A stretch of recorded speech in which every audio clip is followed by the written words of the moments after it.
Hi, I'm going to read this story called Snow Day. The snow came at night, swirling and swishing. It piled on the ground in big whipped peaks. In the morning, the plow could not get through. Neither could the school bus.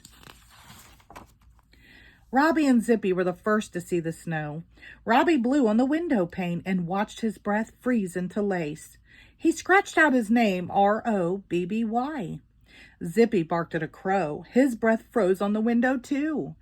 "It's a snow day," Robbie yelled, dancing across the floor in his bare feet, twirling like the flakes in the sky. Zippy barked and twirled like a furry flake. Robbie ran to his sister's room. "There's tons of snow outside," he shouted, bouncing on the bed. Louise looked out the window. "Wow, I bet they call off school. Let's go listen to the radio." When the radio announcer said their school was closed, Robbie and Louise let out a yelp. Zippy jumped in the air. "I'm going to watch TV," said Louise. "It's dumb to waste a snow day on television," Robbie said to Zippy. "Let's wake up Heather." "Heather," Robbie said into Heather's sleeping ear. "It's a snow day. There's no school." "Oh, good. Wake me for lunch." Heather was too grown up to be excited about the snow. She covered her head with her blanket. Only her foot stuck out. Zippy nibbled it.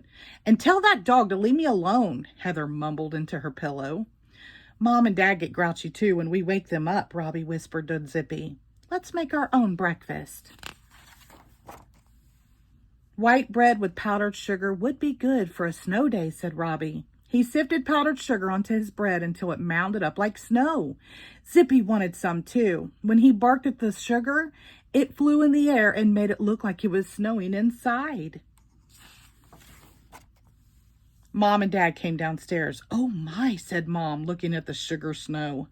"It looks like you made your own breakfast." "Yes," said Robbie. "And now we're going outside."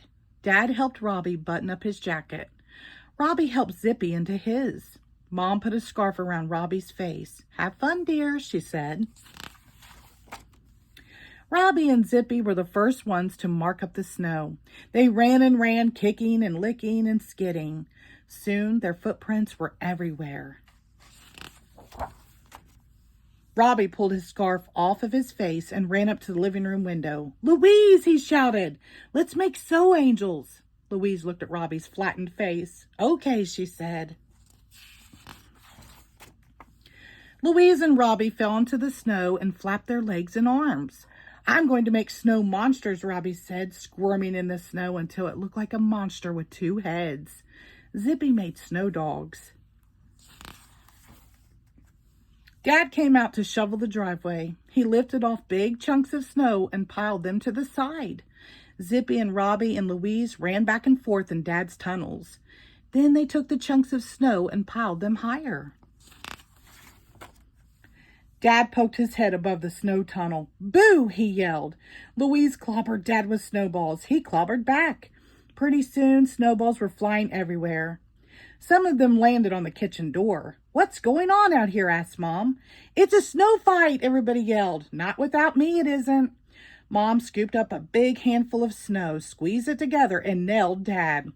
"Ooh-wee!" yelled Dad. "Men on one side, women on the other side."